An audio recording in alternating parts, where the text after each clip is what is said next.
Words of Wonder and Ruin, a collection of rules for medieval war games by Alchemic Raker with some fantastic elements. And I want to take a look at those today. I'm not going to do a full battle report between the nomadic goblins and the human empire.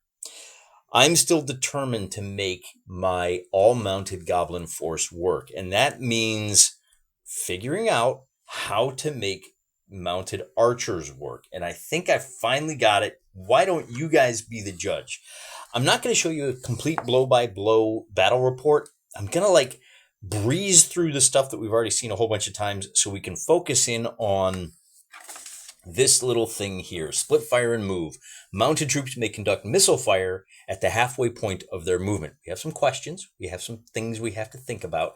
But the big thing is to be aware of the fact that mounted, so if we have light, and this is what I'm going to call my goblin mounted. Yes, that is Sweaty that you hear perched on my shoulder, having a good time tapping away and just adding a little bit of ambiance.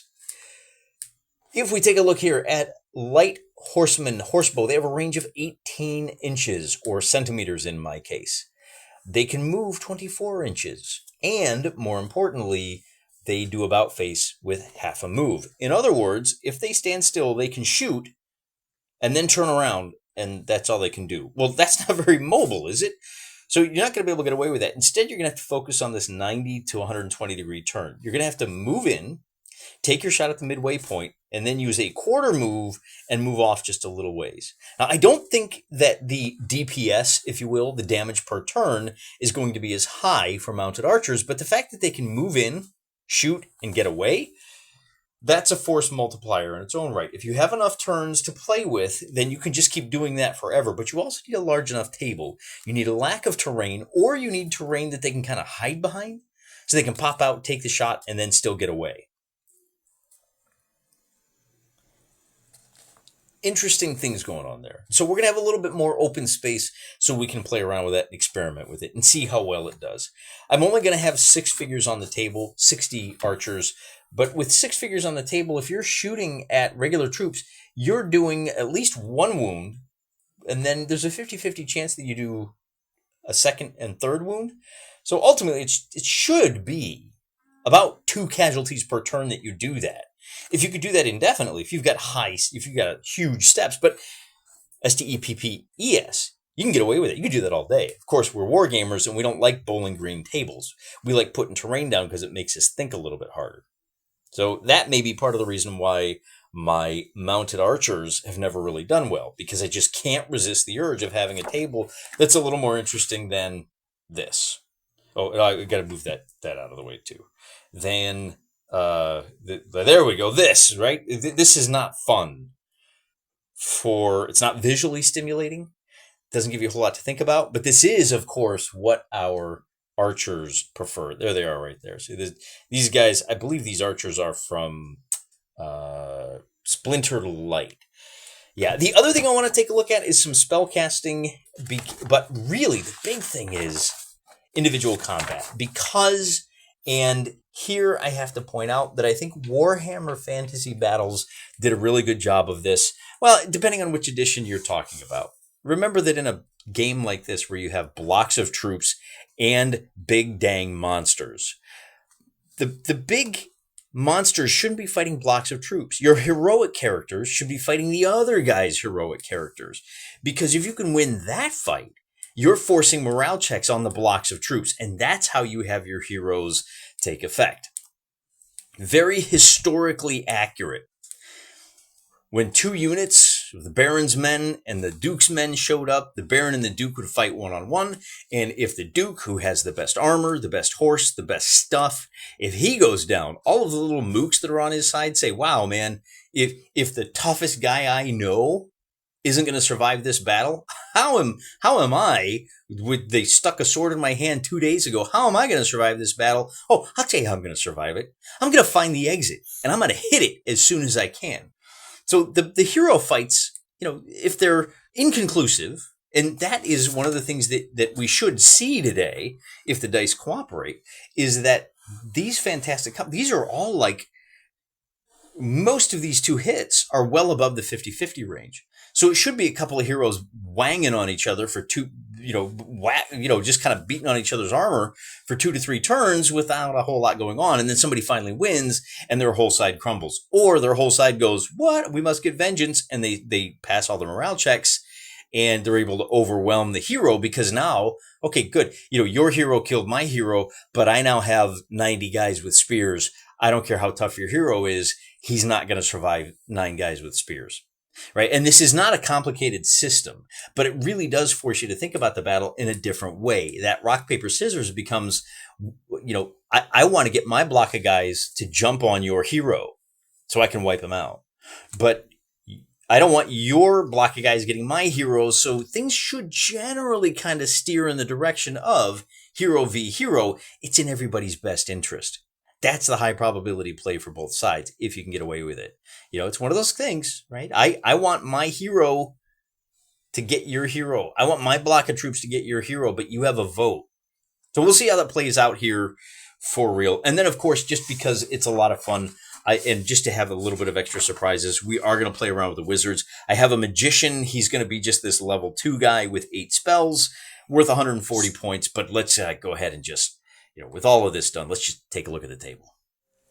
Welcome to Dead Oak Farm, a little scenario that you might come up with organically through play. D&D, let's set the rosters, and then we'll kind of get into the action. I've got 60 wolves here. They're classed as light horsemen. Hand weapons. Very simple. That's about the closest you can get. We have 60 goblin riders with bows. Big Red the Giant, the goblin hero. Now, he's warg mounted, so he moves as medium horse, but he fights as a hero. So you do that, you just mix and match. Very easy. And then 60 spear-carrying mounted goblins over there on the far side.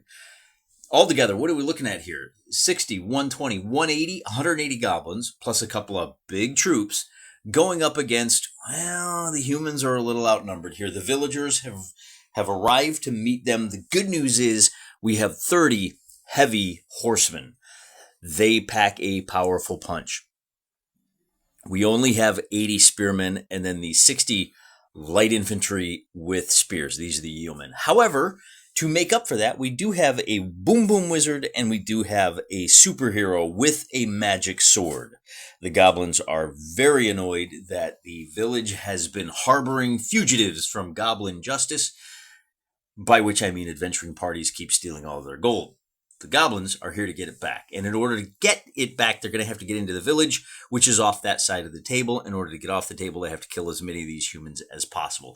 It's just that simple. Now, as I said, I'm not going to go through the full blow by blow. I'm just going to roll for initiative, play out a few turns. And when we get to the point that our heroes are starting to fight, or that the goblin archers, these light horse armed archers, are able to do what they do, that's where we're going to kind of dial in and just take a look at a couple of nice little aspects, challenging aspects that demonstrate the strength of chainmail and that illustrate how well it scales between hero v hero, hero v mass units.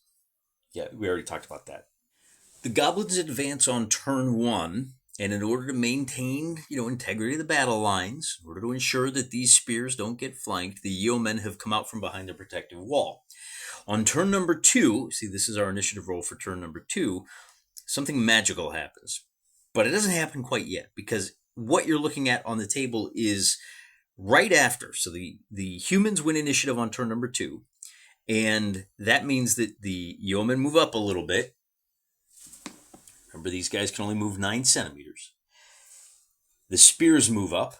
Our hero moves to the side. These horsemen kind of got into a little bit better position, but that was all they could do. They don't have the movement to charge over the ford. In fact, no one can charge over the ford, which means the response by the goblins is to just advance. And they know they're probably going to get charged next turn, but we're done with movement. Mr. Giant is able to stomp through the stream. He's in no danger, except, this is where things get interesting, because our wizard, now he's not a very powerful one. Remember, there are 5 different levels of wizard in this game, the lowest of which is Seer, S-E-E-R. The next is Magician, He has 8 spells. He's got a maximum range of 36 centimeters. And he is going to cast a fun little spell. This is a water elemental figure from Splintered Light. They have a nice little 4-pack of all 4 elements. With a range of 36, because he didn't move, he can get that spell off. So this is going to appear at the end of the turn. But the goblins did not move. These archers did not. So they lose their fatigue. Not only that, but they get to fire at the halfway point of these spears moving, which will eliminate 1 figure. They have half armor, which means there are 2 chances to get additional wounds on a 4 or better. So with a 1 and a 2, they don't get any, but they get a second shot during the missile phase, which does 1 damage, and then they get no more wounds. But they're fresh. They're going to fight as light cavalry on this next turn if they can get the charge off. But here's where things get a little more complicated. I'm not sure how this works, because as long as the water elemental is within 3 inches of the stream, he is pretty powerful. The spell goes off at the end of the turn. We have to wait for all movement, and then all missile fire, then all melee, and that's kind of where we're at right now. Obviously, we didn't have any melee. So the elemental appears, and it's going to appear in combat with Mr. Hill Giant over here. What does that mean? Well, I'm not quite sure. We do have some melee. I'm sorry, I should probably do this one first. Which isn't going to go well for the wolves, because spear and throwing axes may always fire at troops charging them. 6 figures firing at unarmored, they're just wolves after all, will automatically do 2 casualties with 3 chances on a 3 or better of doing additional. So they got a total of 4 casualties. Only 2 of these wolves will make it into combat. This fight may wind up being a little more even than I anticipated. I'm going to leave them back here. So this is our pile of dead wolves. We're going to be wearing some wolf skins for the winter. Light horse, roll 2 attack dice, hitting on 5s per figure. Because they charged, each figure gets an impetus bonus. They're rolling 6 dice, hitting on 5s. The light infantry, because they threw spears, they get to roll 1 die per 2 men. Yeah, mounted guys are really effective against guys on foot. They're only hitting on 6s, they get nothing. The wolves, on the other hand, hitting on 5s and 6s will do 1 damage. We go to the morale side of things. Because they did 1 casualty to nil, the wolves get a bonus of 5 points. Is that right? Roll a d6 times the difference. There's only a difference of 1, so we start off with 5 points. Now, normally light horse have a troop class of 6. We're going to give them a -1 because these aren't mounted guys. They're just wolves. So they have a total score of 15. That's their morale score. The 5 guys that remain, light foot, have a troop class of 4. That's going to be 20, meaning they outscored by 5. But we double that because it's a small combat. With a result of 10, we continue the melee. Which causes another round of fatigue. So we can clear the bodies off the pile because we start over. But this time, without the impetus bonus and without that extra man, it's going to be 4 dice hitting on 5s to just 2 dice. So that's 1 hit for the wolves. To 2 dice for the humans, they do none. And we retally. We get a bonus of 4 points. Add that to the 10, that's 14. To 16, we fight. The difference is only 2. We fight another round of combat with 4 fatigue now. And in this case, the humans are still going to be rolling 2 dice hitting on 6s. And the wolves will roll 3 dice. They do another wound. Now, this 3rd round of combat is the last round that we're going to be dealing with this time around. With 12 points to 12 points, they're tied, and we just halt right here. Or at least this would be the result if I didn't remember here just in time. that having been reduced to 50%, these guys are going to be gone. They have to make a rally check at 25%, but those 4 wounds they took in that initial volley means that they are broken before they even get to melee combat. So our yeomen are able to drive off the wolves with just a huge volley of spears. That really good roll. If they had only done 2 casualties, then it would have forced a morale check at the point that they threw their spears. I still think it was worth going through that whole exercise just to show you how easy the combat is. That is, of course, the only combat that we have, so we'll finish pulling off all of the dead. And we'll move on. The next big critical thing to do here is roll for initiative. And let me just show you who goes first. All right, the goblins get to go first, which means these guys, now remember, we do movement first.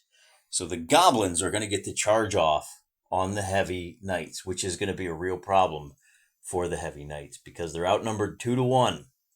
The riders have their spears. When you're caught flat-footed, it doesn't go well for you as a rider.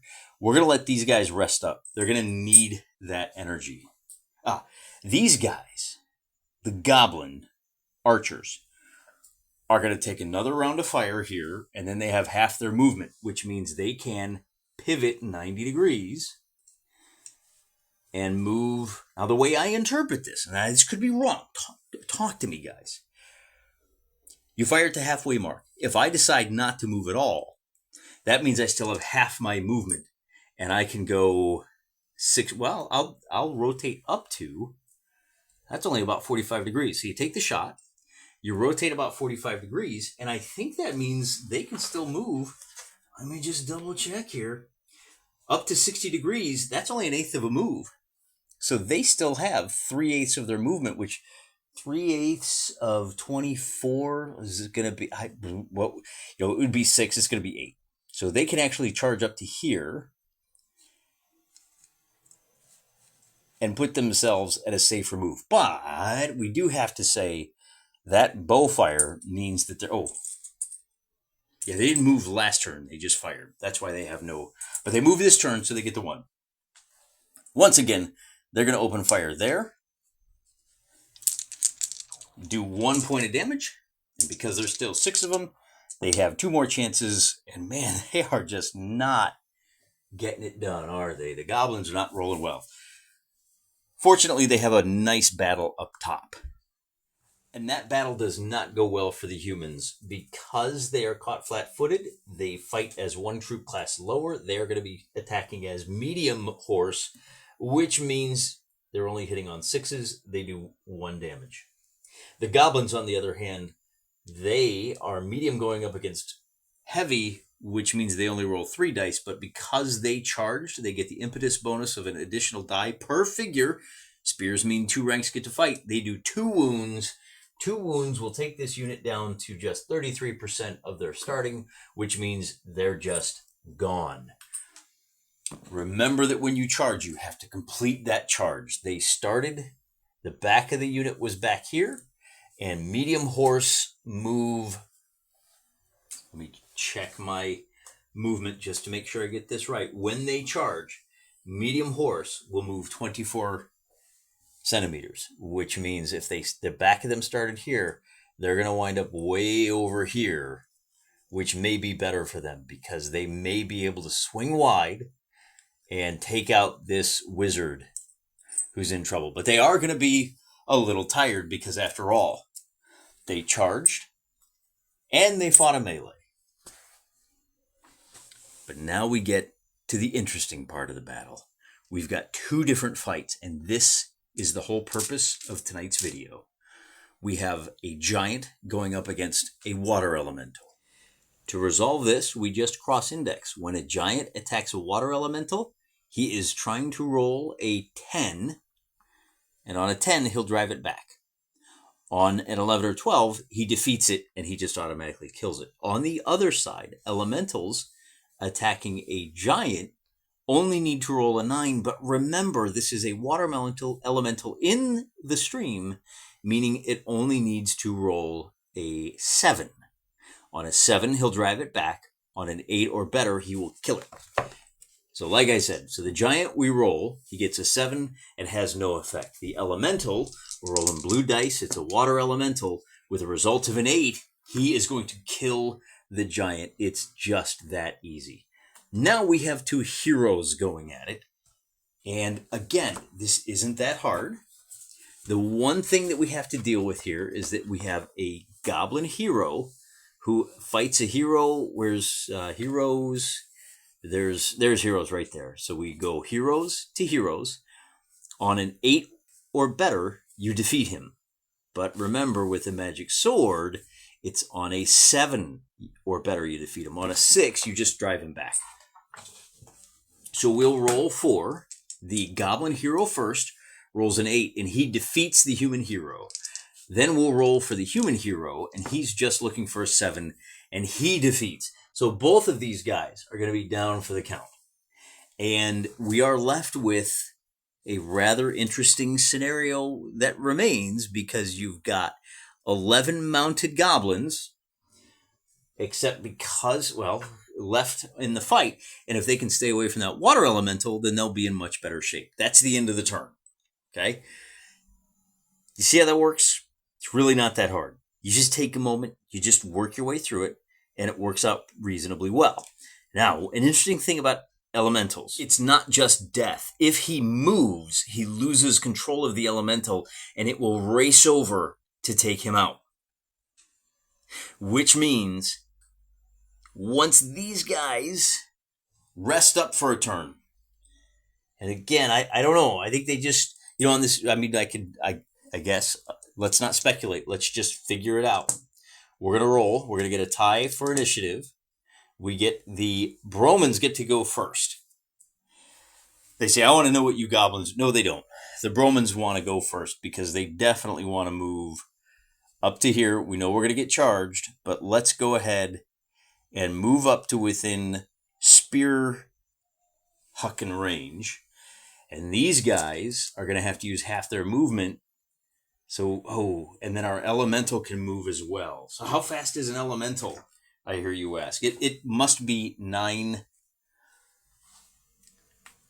millimeters. He's going to run over here. He's the wizard realizes how much danger he's in. And he says, you got to get back here. You got to protect me. I don't know if he's going to make it in time or not. The goblins don't have time to rest. They are going to immediately pivot the 120, and they are going to move the other half of their movement, which, as these guys can't charge, it's only going to be 9 centimeters. It's a race. It's a foot race. Can they get to the wizard before the elemental can get to them? And they're going to drift a little bit this way. They're going to buy themselves just a couple of more. Now, I'm going to drop a red chip down to show that they're exhausted. They will be fighting at half strength until they can get some rest. But that's going to be really important. It's going to be really critical that they get to that wizard before the elemental gets to them. Down here, these guys moved, and then they took the charge from the well-rested. Oh, yeah, and then these guys, what did they do? They probably pivoted, moved the 3 centimeters, and came up to like right there, yeah? Yeah. So the goblins move first, and then, these guys are going to be a little further back because they didn't move, aren't they? So the goblins charge, and they're only going to have 3 guys in the combat. And since they charged, our spear guys are going to have to spend their move just pivoting 90 degrees, and they're going to get close, but they're not going to be able to make that flank attack just yet. Okay? Our yeomen, however, I'll zoom out so we can see that just a little bit better. They do get to take their one shot, all 6 of them firing at these. Now, because they're mounted, we're going to give them the benefit of the armor, which means one of those spears will take out a wolf, and then they have 2 chances, and, these wolves moved. And they're going to get a second casualty, with that being light horse. Oh, you know what? I didn't roll for morale for the loss of their leader. Oopsie. Well, we'll roll for the loss of morale. They rolled under it, so they're okay on this. So we are still going to fight the melee down here, which doesn't go well for either of them they both take enough casualties that they don't even have to make a morale check. They're at 50%. These poor tired guys, they're up to 4. And then we move on to the next turn where initiative is going to be really important, because if the goblins win, they're going to be able to move it. Now, they don't get the charge bonus because they have to cross this wall, but they are going to move. They're going to attack the wizard, and that means the elemental comes at the wizard and kills the wizard. Now, this gets interesting. We have 5 attack. We got 50 spear guys that are attacking the wizard, and they kill him. That releases the elemental. The elemental then immediately turns on and attacks these guys. So it does not go well for anyone in this battle, except maybe these grunts here. These spear guys are going to come out okay. What happens when an elemental attacks 5 guys that can't do any damage to it? Well, it says elementals attacking regular troops cannot be harmed. What does that mean in the context of the battle? It means that this portion of the battle is effectively over. They can't hurt him. Maybe he kills 1 or 2 of them. The other 3 are going to ride off because of broken morale. So I think really at the end of the day, if you need closure, Elemental is going to start coming over, and I don't know, these guys run away while there's a fight going on. They're not going to be able, he's not going to be able to catch them. So they run back to town until the spell duration wears off, which I don't think there is a spell duration. So we're just going to call it a minor victory for the humans. This was a really bloody engagement. When you don't have that many figures on the table, it's, that happens. But the purpose of today's video was to show you how well the individual combat works. Now, it was really bloody in this case. Everybody killed everybody. But we had some pretty powerful figures on the table that were really matched up well against each other. And, you don't want your heroes getting caught out alone. We probably should have left him way back over here. If he'd been over here, he still had that 36 centimeter range. He could have cast that spell from anywhere he wanted. So, again, don't mistake player error. Don't mistake my learning as I go for any kind of flaw in the rules. If you were playing this against your buddy and you had that plan where you're going to drop a surprise elemental on him, an elemental is a pretty powerful figure, but really all you're doing is swapping out your wizard for an elemental, but that elemental is airdropping into the battlefield, and you're really exposing yourself to some serious danger. There's some interesting byplay going on there, where you give up your wizard and all those fireballs and lightning, so maybe you wait until the end when this elemental can be a real game changer. Now, in our case, we had a stream on the table, so if you want to drop a powerful elemental on the table, the water elemental on the table, you're kind of constrained to that geography to get the full force out of it. So every little rule in this game, man, every little rule just makes you think about, is there a better way to do that? And is there a better, should I have just summoned a fire elemental? Because then you're not tied down to the water. But if there's water, if your opponent has a wizard, he can summon a water elemental. And then you've got bonuses when you have the wizard fight, the summoning fight. There's so much more to be learned here. There's so many more lessons to take away from this video. And there's a comment section right down there for you to do that. Go ahead, teach me. I'm just Mr. Wargaming. You guys are the real experts. Put your heads together. Tell me what I missed. Till next time, I'm praying for you.